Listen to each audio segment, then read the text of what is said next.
No matter how much love we pour into someone, if that person isn't willing to truly see us, a single gesture, especially when it's a no, can erase years of presence. This story is about that. About what happens when, after a lifetime of saying yes, we finally dare to set a boundary. And then discover that the love we thought was unconditional came with invisible invoices. Because abandonment doesn't always scream. Sometimes, it simply changes the lock. For years, being a mother was my main verb. I gave myself without limits, without negotiating my pain, without asking for anything in return. After all, it was for the good of the family. But what no one tells you is that while you're drowning in sacrifice, the other person may simply be getting used to it. And when you finally wake up and decide to care for yourself, you're branded as selfish. Abandonment shows up disguised as ingratitude. Rejection, dressed up as independence. This isn't a rant. It's a call. An honest conversation with you, who may have felt discarded by the very ones you loved most. Who gave up your autonomy, your dignity, thinking that's what was expected of you. And when you finally dared to draw a line, you discovered the most bitter solitude, being considered useless the moment you were no longer convenient. What you're about to read is a true story, raw, courageous, profoundly human. A tale of hidden betrayal, of bonds that became shackles, and of a liberation born from pain. But above all, this is a story of rebirth. Because no matter your age or how deep the wound, there is always room for a new beginning. And if you think true love is about silently accepting everything, get ready to change your mind. To love is also to set boundaries. To say no when saying yes is breaking you. And to have the courage to face the consequences. Because those who truly love you will respect even your silence. In these pages, you will find deep reflections, examples that might mirror your own life, and at least I hope a spark of strength to finally choose yourself. I'm not here to dictate rules. I only want you to realize dignity is not arrogance. And sometimes, the greatest act of love is letting go. Read with an open heart. Question, feel, reflect. But above all, allow yourself. Allow yourself to look at your own story without guilt. Allow yourself to heal without anyone else's permission. Because in the end, no one will live your life for you. And no one deserves to live off the crumbs of conditional love. If you've ever said yes until it hurt and you're tired of paying for it with your peace, then this story may be the turning point you've been waiting for. Let's go together. The beginning may hurt, but what comes after is freedom. Jenna texted me that afternoon as casually as someone ordering a pizza. Mom, I need you to watch the baby this weekend. Nate and I are going away. There was no question in it. It was an order disguised as a request. And it wasn't the first time. But this time, my leg was still wrapped in bandages. ID had knee surgery just 3 days earlier. I was still walking with help. I explained. I told her I had a follow-up appointment. That I wouldn't be able to. The silence that followed was heavy. Minutes later came the cold reply, "You're not being supportive of the family." It took me a while to process it. It wasn't just a complaint. It was the beginning of the break. Being a mother had taught me, for too long, to cancel myself. How many times had I skipped my own doctor's visits, ignored my health, just to help my daughter? But in that moment, I felt that my dignity was at stake. For the very first time, I set a clear boundary. I said, "I can't." And the echo of that came back as an accusation. The word supportive was spat like a sentence. But since when is solidarity the same as self-erasure? Since when is love just endless submission? That was the moment I realized my single no weighed more than all the years of yes. One boundary became synonymous with rejection. And many parents go through this without even noticing. We think we're helping, when in reality, we're teaching the other person to rely on us not out of need, but out of convenience. Autonomy gets lost in the small gestures. And when we try to take it back, the shock comes. What do you mean you can't? That's what they think, even if they don't say it. Because the courage to say no exposes an uncomfortable truth. Maybe they never really saw us as people with limits. only as resources, as extensions of themselves. And that's where rejection begins to surface. It's painful to realize that the love we gave was conditional on our usefulness. I always believed that between a mother and daughter there was something sacred. But in that moment, I understood that, for Jenna, my role was different. I was the safety net, the last resort. There was no room for my pain, my recovery, my humanity. Only for do this for me. And the worst part? I had trained her into that behavior myself. Every time I said of course, honey, even while exhausted. Every silence. Every little act of abandoning myself. I remember staring at that text message, reading it over and over. As if, by rereading, the words might rearrange into something softer. But no. It was all there, the accusation, her disappointment, and most of all the coldness. There was no how are you feeling? No will you be okay? Just demands. And the suffocating sense that her love for me depended on my obedience, on my availability, on my silence. And that is not real love. When you start to put yourself first, many will call it betrayal. Ironic, isn't it? No one asks how many times you betrayed yourself just to please others. No one sees the abandonment you lived inside your own body, inside your own home, by never choosing yourself. But when you finally dare to draw a line, then suddenly everyone has an opinion.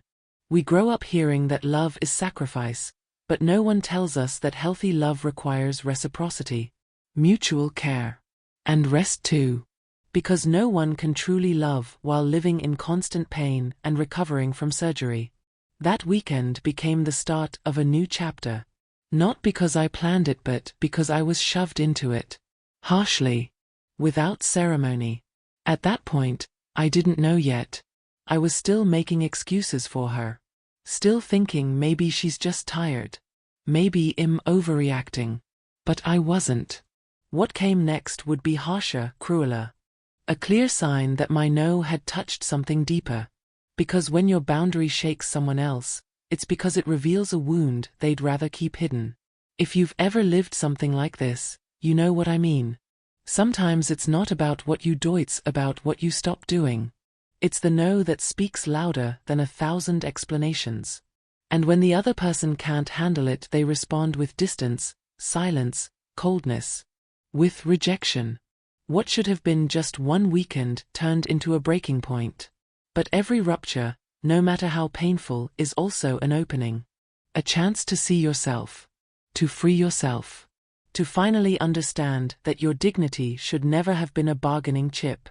The message came bluntly: I'd prefer if you didn't come to the house anymore. There was no room for discussion. No explanation. Just a period at the end. As if years of life together could be dismissed with a flick of the screen. It was Jenna again, this time not asking for something, but forbidding me. The ground gave way beneath me. I stared at the screen, searching for meaning between the lines, but all I found was ice. A kind of abandonment that doesn't bruise the body but cracks the soul. Rejection had a name, an address, and a phone number. For days, I tried to believe it was just anger. That shed cooled down. That I was exaggerating. But something was different this time. Jenna had always been intense, but she'd never thrown me out of her life like that. So I decided to go to the house. Not to fight. Just to understand. I needed to look into her eyes. To hear from her own lips that it was real. That don't come anymore was truly final. Because deep down, we cling to the illusion that blood protects. That a daughter could never do this to her mother. I arrived with my heart racing. The street was the same. The tree out front still held faded Christmas ornaments from the year before. But something had shifted. The house, it felt cold. Not in temperature, but in spirit. When I tried to slide the key into the lock, it wouldn't turn. I tried again. Nothing. A pressure rose in my chest. My body knew what my mind refused to accept. They had changed the locks. The pain of being treated like an intruder in the very house I helped build was worse than any post-surgery ache. I stood there staring at the door we had painted together just a few years earlier. I remembered the color, something between wine and rust, her choice. Jenna wanted it to feel modern and welcoming. We spent a whole Saturday laughing, music blaring, paint in our hair. And now that same door was a wall. A barrier between us. I saw movement behind the curtains. Shadows shifting. Someone was watching me. But no one opened. Not a word. Not a gesture. Just silence. And that silence roared louder than any argument. It's strange how you can be erased from someone's life without warning, without drama. Betrayal didn't come with shouting, it came with a changed lock. And loneliness, it settled right there on the sidewalk. I felt like a background character in my own life. As if suddenly, all my love had expired. As if everything I had done no longer mattered. As if I had become just an inconvenient old woman, now disposable. The pain of being rejected by the very child you raised with care, there's nothing like it. I drove home in silence. I didn't cry in the car. Not at the gate. But when I stepped inside and saw the kitchen light glowing, the same light that once welcomed us with tea and laughter, I collapsed. My house was still mine. But my heart, it was shattered. The sense of abandonment was unbearable. The courage to face it alone seemed unreachable. I asked myself, where did I go wrong? What crime did I commit to deserve this? And the cruel answer was, all I did was say no. The truth is, that single boundary exposed years of dynamics. And to her, it felt like betrayal. But this time, the betrayal wasn't mine. It was hers. It was the image she shattered with that gesture. It was the bond she tore apart without thinking. It's hard to accept that true love sometimes doesn't come from where we expect. That, as painful as it is, some ties must be re-examined. And yes, sometimes the greatest proof of self-love is refusing to beg for crumbs of affection. What followed after that locked door changed everything. Not just in practice, but inside of me. Because that day, something sparked to life. I didn't even know I still had a faint flame of autonomy. A timid but insistent desire to rise again. To start over, even in pieces.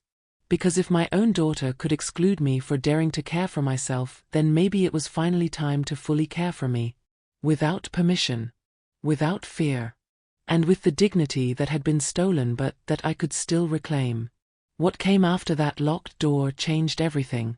Not only in practice, but inside of me. Because that day, something was born that I didn't even know had survived, a spark of autonomy. A timid but stubborn desire to be reborn. To begin again, even in fragments. Because if even my own daughter could cut me out of her life for choosing to take care of myself, then maybe it was finally time to fully take care of me. Without asking permission. Without fear. With the dignity that had been stripped away but that I could still rescue. Some wounds don't heal with time.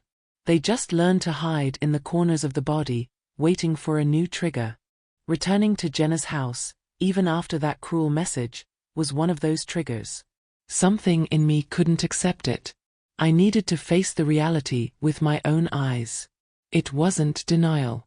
It was the desperate urge to believe that this had all been some terrible misunderstanding. On a cold morning, I boarded the bus. I wore the outfit she once said made me look like a modern grandma. And I went. With my heart in my throat, I went. She was my daughter, after all. And I still wanted to believe that true love could overcome anything. The street felt smaller. The houses closer together. Or maybe it was the weight in my chest making everything feel tight. As I stepped off the bus, my eyes locked on the front of her house. The same crooked tree still stood in the yard. And there, standing before that door we had painted together, a flood of memories hit me. We had laughed so much that day. She had teased me for not knowing how to spread paint evenly. I told her she was too much of a perfectionist. It was just a door, but now it felt like the symbol of everything we had built and everything that was slipping away. I approached slowly. I pulled the key from my bag, clinging to a childish hope. Maybe she had changed her mind. Maybe this had all been some cruel lesson that was now over. But the key wouldn't go in. It wouldn't turn. Not even a little. It was as if the door itself had decided not to recognize me anymore. The silence of the house was deafening. I knocked. Once. Twice. 3 times. I waited. I looked around. Then I saw it movement inside. Curtains twitching. Muffled footsteps. They knew I was there. They just didn't want me there. That moment was a turning point. Because it wasn't just about a locked door. It was about invisibility. About being rejected deliberately. Jenna hadn't just excluded me, she was watching me and doing nothing. Abandonment is even crueler when it comes with indifference. I stood there trying to breathe, feeling rejection sting my eyes until it spilled out as silent tears. Me, a woman who had faced so much in life, stood powerless before my own daughter. How do you explain that in that moment, I felt like an orphan child standing before the gates of a closed shelter? I let the key slide back into my pocket and leaned against the wall of the porch. For a few seconds, I wished someone would come out. That Emma, my granddaughter, would come running to hug me. That Nate would apologize. That Jenna would say she regretted it. But no. None of that happened. Instead, an overwhelming sense of loneliness sank in. Not just physical loneliness, existential loneliness. I realized I was completely alone. Not in the world, but in the space where love should have been, there was now only silence and walls. Betrayal had a form. And an address. I left without a word. I don't even know how my legs carried me back to the bus stop. Everything was a blur. Inside, I felt as if a chapter of my life had been ripped out. No warning. No closure. Just a missing page. Sitting on that bus bench, I caught my reflection in the window. Older. Worn. But with a faint fire still flickering in my eyes. A whisper that said this cannot be the way it ends. And right there, in that reflection, I understood. Maybe this was the beginning of my liberation. Yes, liberation. Because when you stop begging for affection from those who choose to exclude you, something shifts. Something awakens. Autonomy begins as a whisper, almost imperceptible. But it grows. It makes space. And with it comes courage. The courage to look at life with new eyes. To accept that some doors close so that we finally stop begging to be let in where we're no longer wanted. And to understand that dignity isn't about hoping to be treated with respect, it's about demanding it. And if it doesn't come, then moving on. Head held high.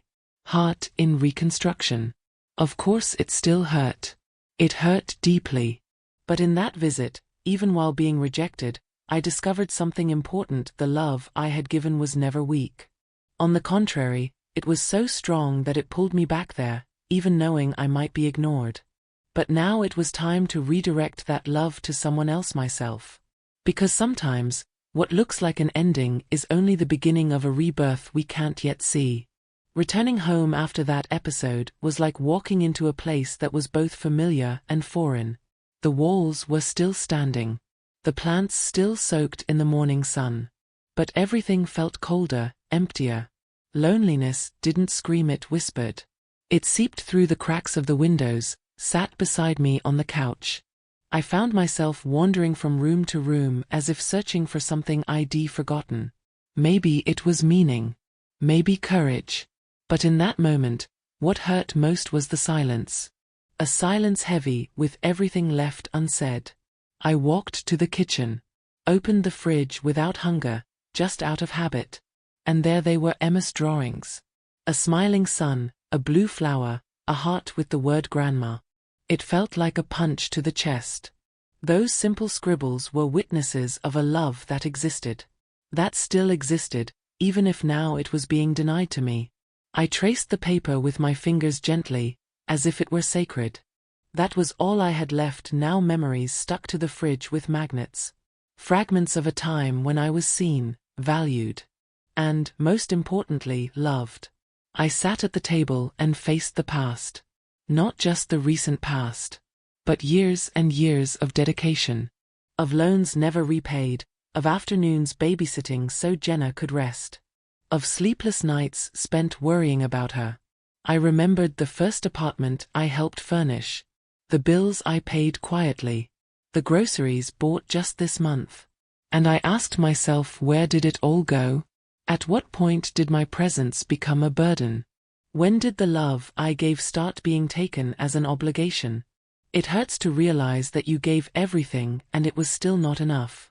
But what hurts more is understanding that maybe precisely because I gave so much, I had taught my daughter not to see the value. Because when you give without limits, without expecting reciprocity, the other person learns not to appreciate but to expect. And now, with my first no in years, the whole structure collapsed. The rejection wasn't about who I was. It was about what I stopped doing. And that changes everything. I opened a drawer and found an old photo frame. A Christmas picture from 2012. Jenna was smiling, holding Emma in her arms. I was standing next to her, wearing that red blouse she always said she loved. I stared at that woman in the photo. She looked so confident, so happy. But now, looking closer, I saw something else. Her eyes were tired. My eyes. I hadn't truly seen myself in years. And maybe that's why Jenna no longer saw me as a woman with desires, with pain, with limits. Only as a mother. As a resource. The loneliness I felt that afternoon was unlike any other. It wasn't about being without people, it was about being unseen. Because being alone is bearable. What's unbearable is being surrounded by people and still feeling invisible. That house, once full of laughter and voices, now echoed only with my doubts. Did I even know who I was anymore? Was I more than the role I played? For the first time in so long, I began to think of myself. And strangely, that gave me strength. I closed the fridge gently, as if sealing away a time capsule. Those drawings were part of me, but they could no longer be my fuel. It was time to look forward, even afraid. To recognize that yes, I had been betrayed. But I had also been complicit. Complicit in my own neglect. The good news? There was still time. Still room for rebirth. Life may knock us down. But if we still have breath to rise, then we have breath to rebuild. And in that heavy silence, I began to hear a voice I had silenced for too long, my own. It whispered that it was time to change. To look at myself with the same care I had always given others. And that even if everything seemed to collapse, there was still a part of me that believed. In starting over. In freedom. In real love, but now, beginning with myself. That night, something inside me asked for quiet. Not the quiet of pain but of discovery. I poured a cup of tea and walked to the office. It had been ages since I opened that drawer. Inside were old folders, receipts, contracts, supermarket slips. It was like opening a chest of unspoken memories. Each paper held a story. A yes spoken without thought. A bill paid in the name of love. I began sorting them into piles, as if piecing together the puzzle of my generosity. And what I found took my breath away. Over 10 years of financial support, not to mention the emotional. Notebooks filled with notes: help with Jenna's rent $240, June, diapers for Emma $35, bathroom renovation Nate asked. And right there, in that pile of yellowed papers, the truth finally hit me. I had invested everything I had and more into their stability. With no guarantees. With no reciprocity. Just faith in the bond. And then the question came like a slap: who takes care of me? Who worries about my retirement, my health, my limits? We're often told that mothers do everything for their children. And yes, that's true. But no one warns that if that giving has no boundaries, it becomes a trap. In our eagerness to protect, we erase ourselves. And when we finally try to step out of the shadows, the other person panics. Because they've grown used to our absence of self. I realized the problem wasn't just Jenna. It was me too. How much I had allowed. How much I had silenced. How much I had accepted loneliness disguised as a united family. And above all, how much I had given up my dignity in the name of keeping the peace. I kept digging. I found a copy of the house contract where she now lives. My name was there as guarantor. How many nights had I lost sleep worrying about the risk, and she never knew, never asked? It was me who had helped secure that home, without ever demanding anything back. Because I thought it was right. Natural. But I realized that what felt natural to me had become obligation to her. And what I gave as love had become her entitlement. As if I had been born to serve, not to live. I closed my eyes and took a deep breath. That stack of papers wasn't just clutter. It was the inventory of my neglect. The material proof that, for years, I existed only as support. As the foundation of a house no one remembered to thank. Those documents revealed more than numbers. They revealed the absence of recognition. The absence of care for me. And when you realize you've been forgotten even by those you helped lift up, something changes. Something wakes up. A mixture of sadness, anger, and freedom. Freedom, yes. Because recognizing the size of your sacrifice is the first step to rebuilding autonomy. I didn't want revenge. Or debt repaid. But I wanted respect. To be seen. To know that even after everything, I still had value. Not for what I gave. But for who I was. And in that moment, between receipts and contracts, I understood it was time to reclaim that worth. To free myself from guilt. To finally set boundaries, not to push away, but to protect myself. I carefully put everything away. Organized the papers into boxes with labels. Not out of attachment but as someone archiving the past. It was closure. A silent full stop. Because before beginning a new phase, I had to acknowledge the old one. With all its pain, all its giving, all its wounds. Only then could I move forward with courage. With dignity. No more concessions that erased me. No more excuses to be mistreated.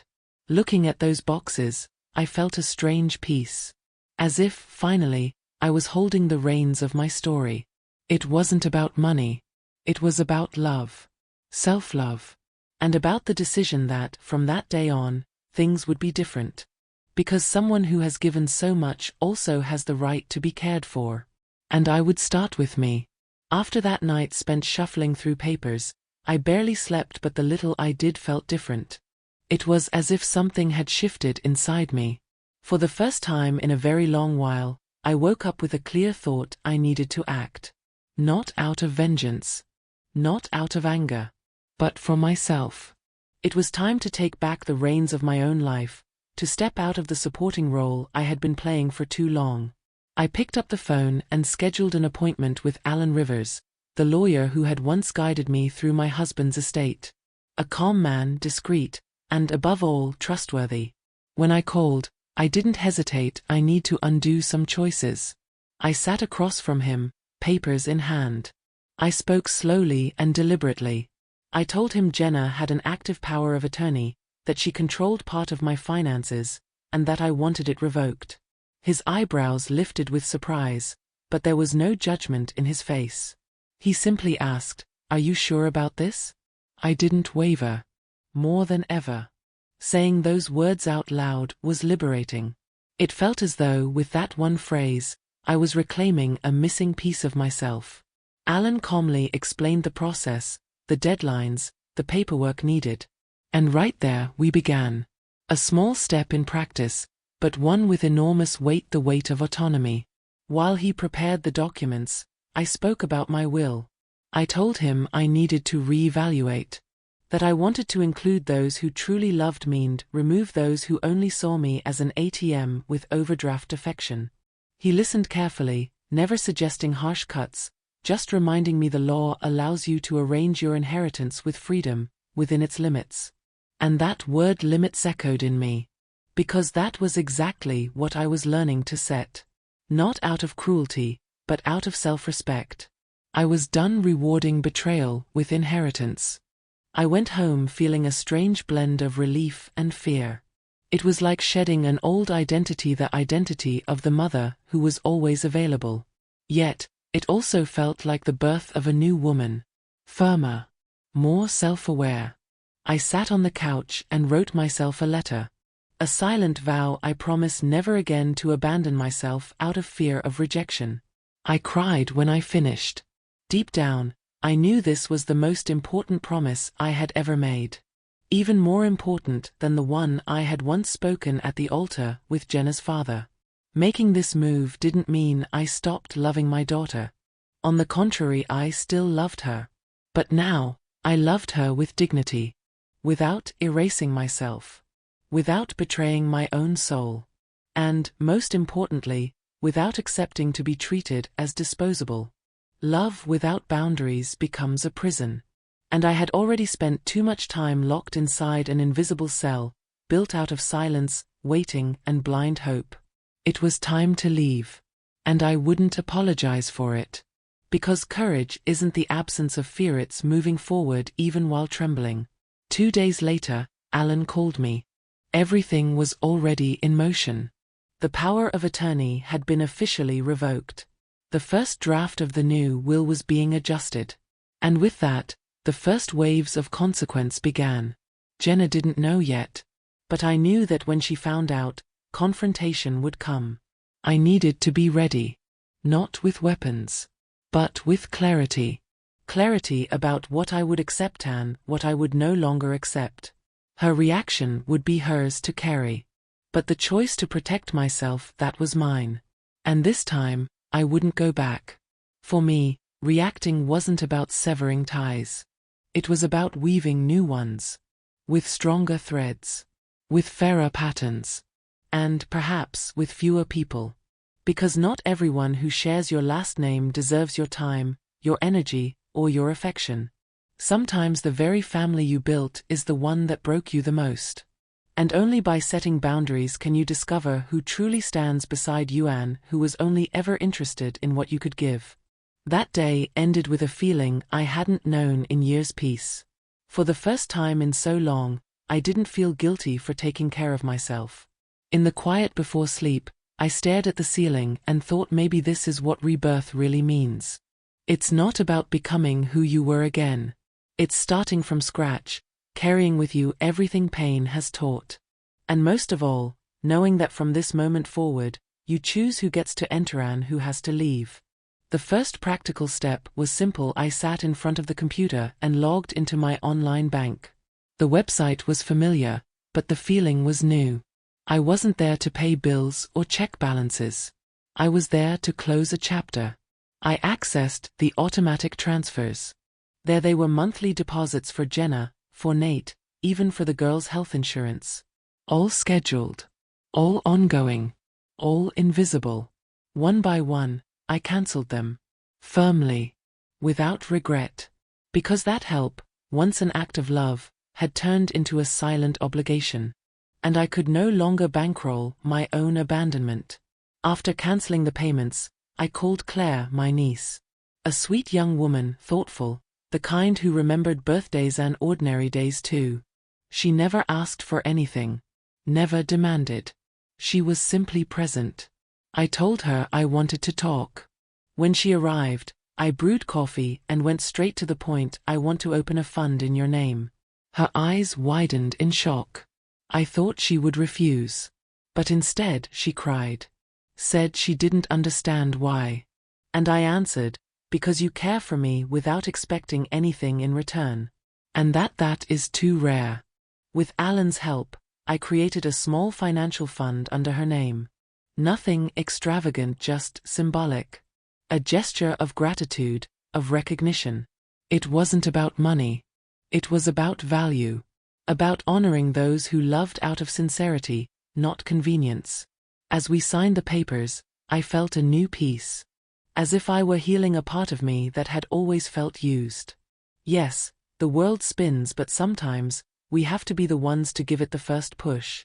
And in this new motion, there was no room for those who only knew how to take. Making that financial shift felt like declaring out loud, I exist. And more than that, I deserve respect. Because dignity also lives in practical choices. In the passwords only you know. In the boundaries the other must finally accept. And above all, in the decisions that say here, I am the one who takes care of me. I stopped being the endless source of resources for those who discarded me the first time I said no. Because true love doesn't charge monthly fees. And healthy bonds aren't built on paid invoices. The impact was immediate. Jenna sent messages the very same day the transfers stopped. What happened with the deposit? The school payment didn't go through? Is everything okay with your account? I read them all in silence. And for the first time, I let silence speak for me. Not out of cruelty but as a boundary. She needed to understand that I was no longer an automatic support system. If our relationship was to continue, it would have to be built on affection, not utility. Claire, on the other hand, showed up the next day with flowers. She said she didn't need any of it, that all she wanted was my company. And in that moment, everything clicked. Real love, the kind that builds, that embraces doesn't shout. It acts. It cares. It listens. And it shows up without needing to be paid. That fund I created was indeed a gift. But for me, it was also a symbol. A symbol of rebirth. Of autonomy. Of liberation. It was the reflection of a woman who, after countless betrayals, finally decided to put herself first. Changing the way I handled money was just the beginning. The real transformation was happening inside. I no longer saw myself as a mother bank. I was a woman with choices, with power, with worth. And every time I clicked cancel, it was as if I was saying enough, betraying myself. Yes, it hurt. Yes, I felt guilty at first. But then came relief, a kind of peace only felt by those who stop paying with their dignity for false ties. And there, staring at a clean statement, free of debts to those who had discarded me, I felt something new: lightness. I knew the road ahead would be long. That confrontations might come. But I also knew that, finally, I was acting with coherence. With courage. With truth. And whatever would come next would be the fruit of this choice. Of prioritizing myself. Of protecting myself. Of allowing myself a new beginning. It didn't take long. On the third day after the transfers stopped, the phone rang. It was Jenna. Her voice was different, tense, sharp. You cancelled everything? No hello, no pause. I took a deep breath. Yes, I did. The silence on the other end lasted seconds, though it felt like eternity. Then came the barrage: Are you trying to hurt us? Is this some kind of punishment?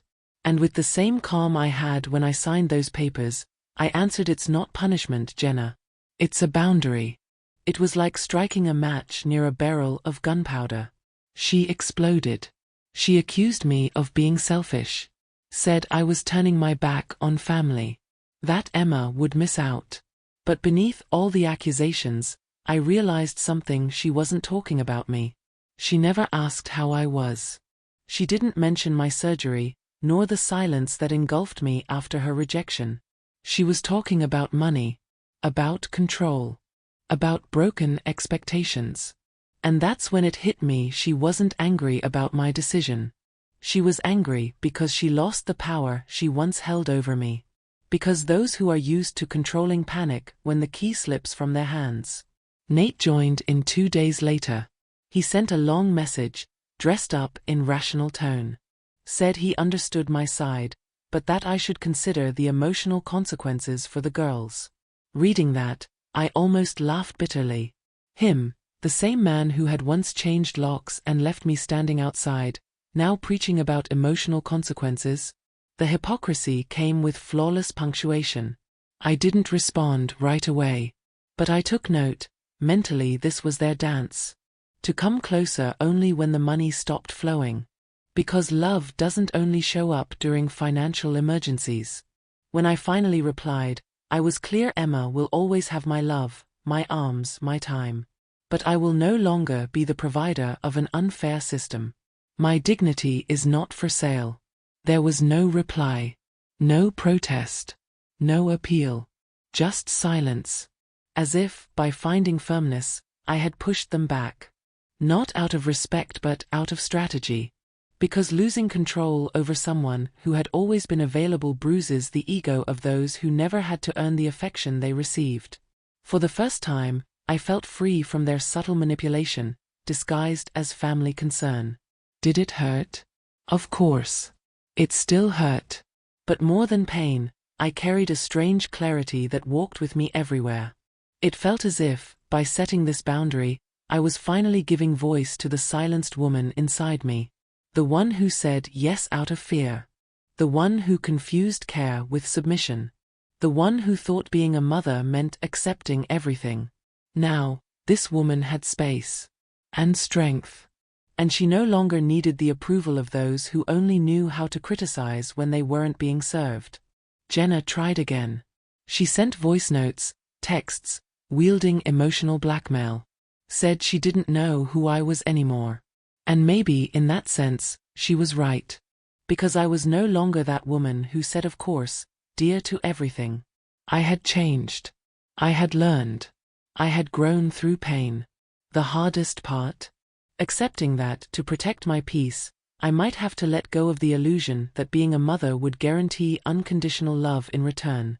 Life, sadly, doesn't work that way. And in that direct conflict, I understood sometimes the boundary you impose is the only cure for emotional abuse.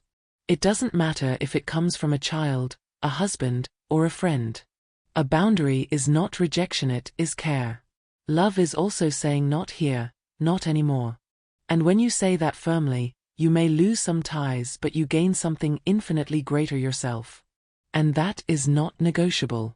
It was on a grey Saturday when the doorbell rang. No warning, no message before. I opened the door, and there was Lorraine. An old friend, the kind life doesn't let you lose. She was holding a cake, her eyes carrying a smile. I felt you needed company, she said, as if she had read my soul. I didn't have to say anything. She came in, sat at the kitchen table, and before the coffee was even ready, I was already crying. Quiet tears, not dramatic, but heavy with relief. Because sometimes, all we really need is to be seen. Without judgment. Without explanations. I told her everything. From the surgery to the message that changed my life. Every detail. She listened without interrupting, only nodding and squeezing my hand now and then. When I finished, she took a deep breath and said a phrase that still echoes inside me: love isn't a debit card, my friend. If it only works while you're paying, it was never love. I stayed silent, letting those words sink in. They were simple. Yet they carried the weight of revelation. In that moment, I understood what Jenna offered was a contract. Not a bond. Lorraine reminded me of who I was before I became just Jenna's mom. She told me stories from our youth, made me laugh, reminded me that I was interesting, funny, strong. You forgot yourself, didn't you? She said, with sweetness but no pity. And she was right. I had drowned so deep in the role of caregiver that I had neglected the woman within me. The loneliness that once crushed me now felt lighter. Because I realized there were still people who truly saw me. People who loved me freely. We talked for hours. We laughed, cried, remembered old songs. And somewhere between memories, something in me began to rearrange. Her presence was a kind of healing. And it was. Because real friendship is medicine too. Sometimes, it's all we have when everything else seems to crumble. Lorraine didn't bring solutions. She brought presence. She brought listening. She brought warmth. And in that moment, that was all my heart needed to keep beating with dignity. Before leaving, she hugged me tightly and whispered, "You're not alone. And you never will be again." Those words clung to me like a warm blanket. After so much rejection, hearing that someone stays without wanting anything in return was revolutionary. The courage to continue didn't come only from inside me. It came also from Lorraine. From her steady, gentle presence. She was the living reminder that true love still exists even if it doesn't come from where we expect. That night, I wrote in my journal today, "Loneliness lost." Not because everything was resolved, but because I discovered I had someone to lean on. Sometimes, all it takes to piece yourself back together is an honest conversation with someone who knew you before the pain.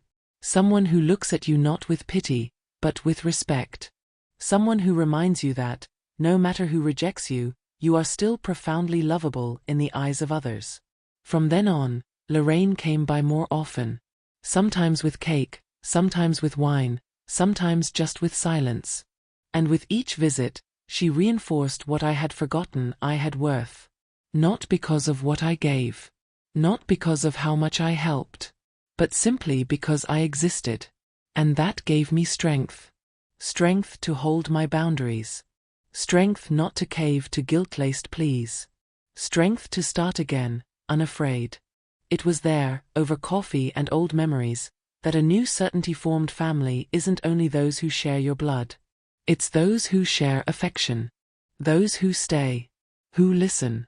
Who respect. Who, with no obligation, still choose to be by your side. Those people, they are rare. But they are precious. And when you find one, you hold them close. Because that's where true rebirth lives. One rainy afternoon, I heard hurried footsteps in the yard. I thought it was just the wind rattling something loose, but when I pulled the curtain back, there she was. Emma. In a yellow raincoat, backpack on her shoulders, hair plastered to her forehead. She looked like she had run all the way. When she saw me at the window, she smiled wide. A smile free of shame, free of hurt, free of fear. My heart stopped for a second. I opened the door before even thinking. She ran and threw herself into my arms. "Grandma, I missed you so much." And I broke down. There was no speech. No blame. Only affection. Pure, sincere, spontaneous. Emma was only 8, but in that moment, she carried centuries of wisdom.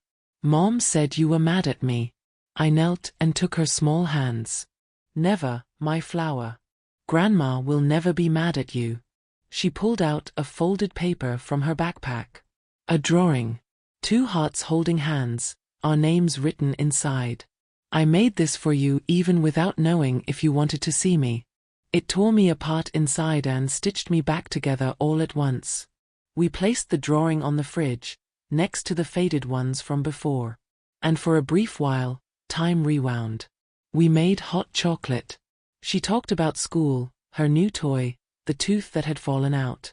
I listened like a thirsty traveler drinks water after crossing a desert. Her presence was healing. It was renewal. It was a living reminder that even in the middle of betrayal, rejection, and abandonment, real love still exists. And it lives in the details. In small hands that draw hope. Emma asked why I didn't go to her house anymore. I took a deep breath. I told her that sometimes, adults make hard choices. But none of it was her fault. "You are always welcome here, okay?" She nodded, like someone who understands more than she says. Then she grabbed my hand and said, "I like it here. It smells like Grandma." And that broke me again. Because even with all the chaos, I was still her safe harbor. And maybe she was still mine too.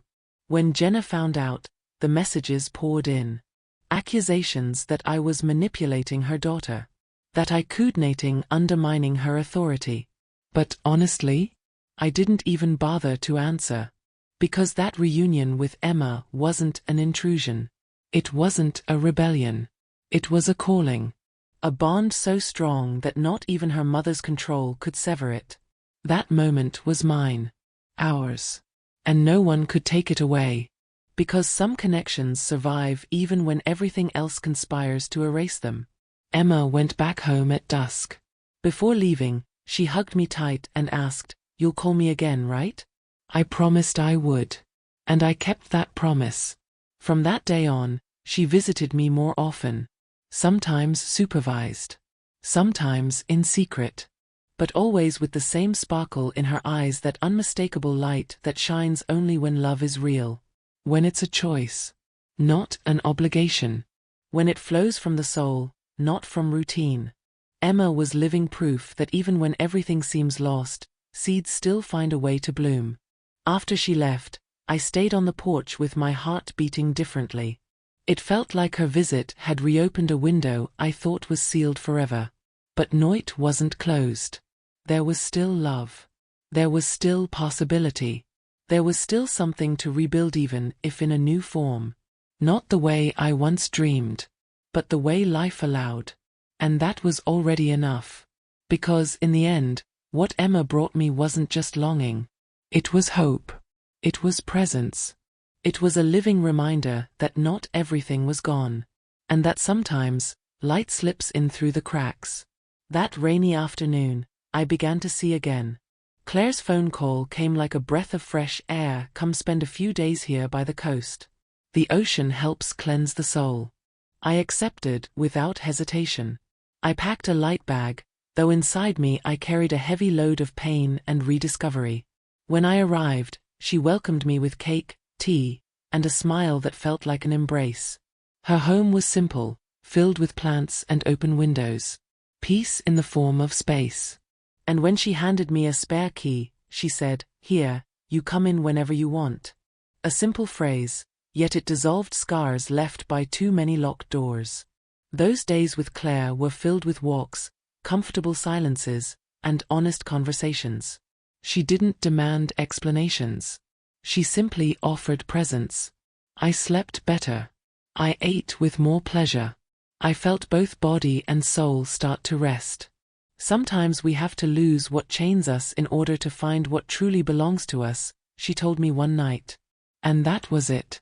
I wasn't just healing anymore, I was being reborn. Slowly. Without drama. With dignity. And most beautifully, with freedom. I came back home with a renewed breath. My reunion with myself was underway. The pain still existed, but it no longer ruled me. Claire had shown me that true love can come from the most unexpected places. And above all, that real family doesn't always share your last name. Sometimes it arrives quietly, holding a key in one hand and a heart willing to welcome you in the other. After the trip, I returned transformed. No longer the broken woman, but the one piecing herself back together. I reclaimed small rituals: walking, cooking, writing. I cared for myself with the gentleness I had reserved for everyone else. The sting of rejection still lingered, but now it was just a memory, not a life sentence. I had learned that dignity is never negotiable. That those who fail to see your worth don't deserve your devotion. And that solitude, when honored, can be shelter, not punishment. I began to see family through different eyes. Emma remained, with her drawings and her healing hugs. Jenna grew more distant. And that was okay. Because today, whoever comes near finds me whole. With clear boundaries and conscious affection. I learned that loving someone cannot come at the cost of abandoning yourself. And that letting go can also be an act of love. I now look toward the future with serenity.